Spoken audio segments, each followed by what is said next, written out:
Nós estamos em contato ao vivo com o médico neurocirurgião Antônio Carlos Grela Santos, que já participou conosco nesta semana aqui do Jornal Gente, explicando o procedimento, o caso do presidente Lula, que sofreu uma queda em Brasília e foi trazido depois para o Hospital Sírio-Libanês. A queda aconteceu no mês passado, nessa semana foi constatado um sangramento na cabeça e por isso ele passou já por um procedimento e agora está passando por um outro procedimento, embolização da artéria meníngea média.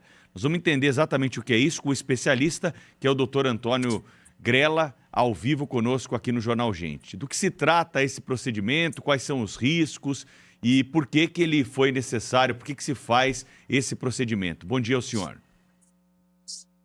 Bom dia a todos, Pedro, Thaís, Cláudio, Sônia. A embolização, ela, contrariamente ao que se pensa a princípio, não é uma nova abertura no crânio, não é uma nova intervenção no hematoma. É uma medida complementar que tem por objetivo diminuir a chance da recorrência do hematoma, que pode, em média, ocorrer em 10% dos pacientes no período de 2 meses. Estudos dos neuroradiologistas, que são os médicos que se utilizam de catéteres para tratar coração, vasos sanguíneos cerebrais, tumores, tiveram como observação que ao embolizar-se, ao entupir-se essas artérias que circundam o crânio, teríamos uma diminuição na produção daquela coleção do hematoma. E isso foi estudado, está sendo estudado e parece promissor. Não se trata de um procedimento habitual. Ele é produto de um momento, né, de um grande, na verdade, da incorporação de uma tecnologia que recentemente tem sido reforçado por trabalhos ainda pouco robustos. A gente transforma, na verdade, considera um trabalho robusto quando o número de participantes é bastante grande. Fizemos um levantamento no final do mês de novembro, há uma publicação do American Journal, que é um grande, do New England, que é um grande jornal de circulação médica e que divulga os artigos, e no artigo original mostra-se o resultado do estudo com 400 pacientes. Ele é alentador. Por quê? Porque no grupo que se sucedeu à embolização, o número de doentes com a formação de um novo coágulo diminuiu de uma maneira representativa. E isso é um alento para o tratamento complementar em situações bastante especiais, no caso do presidente da República. Tá? Mas lembrando, isso não é algo habitual. Você, no dia a dia do mundo, não se indica a princípio, e sim em situações especiais com riscos específicos maiores de ocorrência de complicadores. É isso. Doutor Antônio Carlos, muito bom dia, bem-vindo ao nosso programa mais uma vez, muito obrigado pelos seus esclarecimentos. Assim, para quem é leigo, né, o segundo procedimento já é uma coisa que deixa as pessoas apreensivas. Procedimento na cabeça é ainda mais, para as pessoas, é ainda mais sério, né? Mas é assim, e os médicos estão dizendo, o senhor também acabou de afirmar, que é um procedimento complementar. Se era complementar, por que ele não foi previsto antes? Por que ele não foi, por exemplo, anunciado na coletiva dos médicos? É complementar, mas pode não ser feito?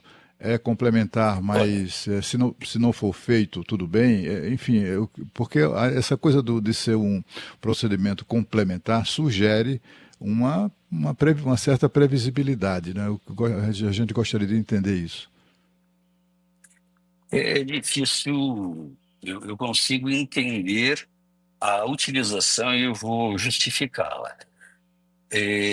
Porém, a decisão médica de utilizar-se ou não de um recurso, ela é sempre particular ao caso em si. A possibilidade real da ocorrência de uma complicação. Aí eu utilizo um recurso, medindo o impacto dele, benigno, e o que ele pode criar de problema, e tomo a decisão de utilizá-lo ou não. Muito provavelmente, isso é uma especulação. A tomografia de controle do pós-operatório deve ter mostrado sinais de que ainda tinha um ambiente favorável para a recidiva, vamos dizer assim.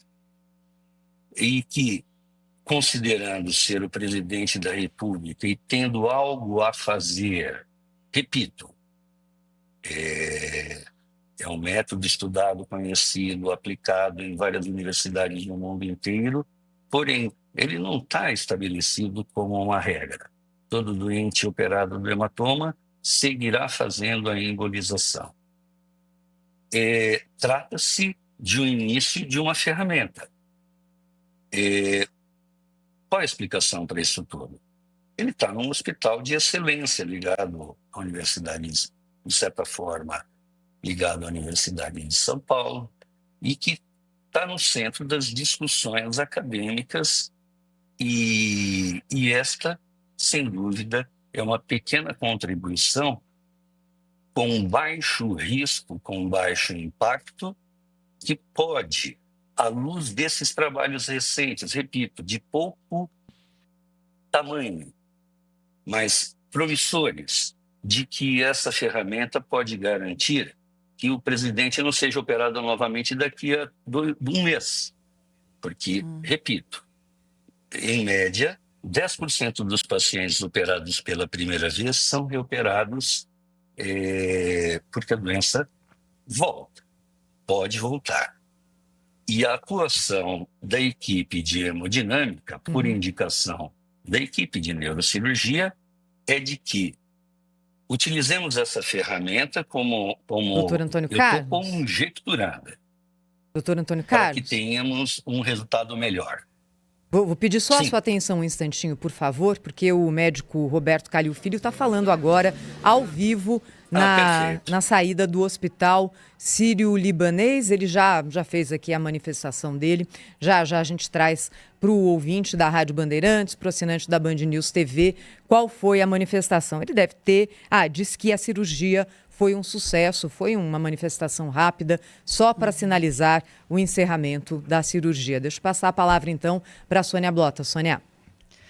Thaís, então, doutor, obrigada por estar de novo aqui prestando esses esclarecimentos. Aliás, o senhor explica de uma forma muito fácil para nós leigos e muito obrigada por isso. O senhor não fala o medicinês, o senhor fala o português para que a gente entenda exatamente o que está acontecendo com o presidente Lula. A minha pergunta é a seguinte: agora, quais os sintomas que ele pode vir a ter? Quais são os sinais de alerta? Onde que os médicos têm que prestar mais atenção para que esse novo procedimento seja, enfim, a melhora do presidente definitivamente, inclusive no tempo de recuperação dele?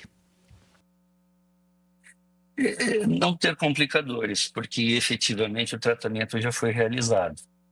Então ele teve a bolha aberta, drenada, lavada, e isso já não exerce a pressão que criava a dor de cabeça e possivelmente alterações comportamentais.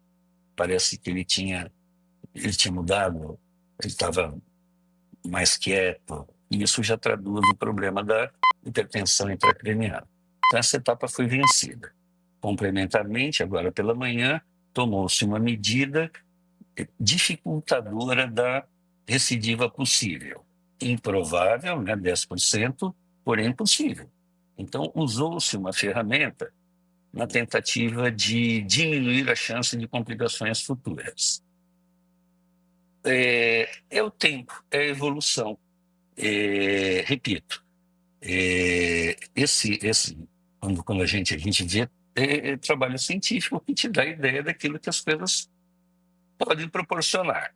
Então, o que ele fala? É que eu fico imaginando, sabe, professor, usando na menor dor de cabeça, ele vai ter que correr para um hospital. É disso que eu estou falando no futuro, entendeu? Já recuperado. Não, né? Porque isso fica na cabeça do paciente. A questão é, volta ou não volta a bolha de água, esse movimento, essas modificações que chamamos hidrodinâmicas da água do cérebro? Muito provavelmente elas se resolverão. Uma medida complementar foi tomada para que isso tenha uma chance menor. Mesmo com a embolização é possível ter. O trabalho demonstra que tem uma porcentagem menor, porém, existem. Então, o que precisa ser feito é continuar tratando do paciente. Se ele tiver algum sintoma, verificar qual é a gravidade dele, se aquilo representar algo que seja uma das bandeiras vermelhas que avisa, opa, saia correndo e faça alguma coisa, você tem que fazer uma imagem, ser visto por um especialista e, eventualmente, operar de novo. Isso seria uma possibilidade. Mas o que está sendo feito é um esforço maior na tentativa de evitar que isso ocorra.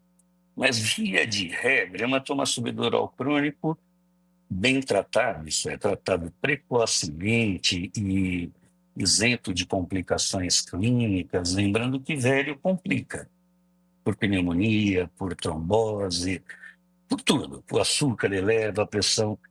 Então, é sempre um momento de atenção. E é por isso que ele fica internado esses 7 dias e um tempo a mais em casa para voltar à vida normal, o corpo voltar ao normal, né? E todas as outras tarefas. Queria agradecer mais uma vez ao Dr. Antônio Carlos Grela Santos, neurocirurgião, falando ao vivo conosco aqui no Jornal Gente. Obrigada, doutor Antônio Carlos, pelo seu tempo e pelas suas explicações preciosas. Eu agradeço mais uma vez o convite. Obrigada. Muito obrigado. 8h32, nós vamos voltar agora ao hospital.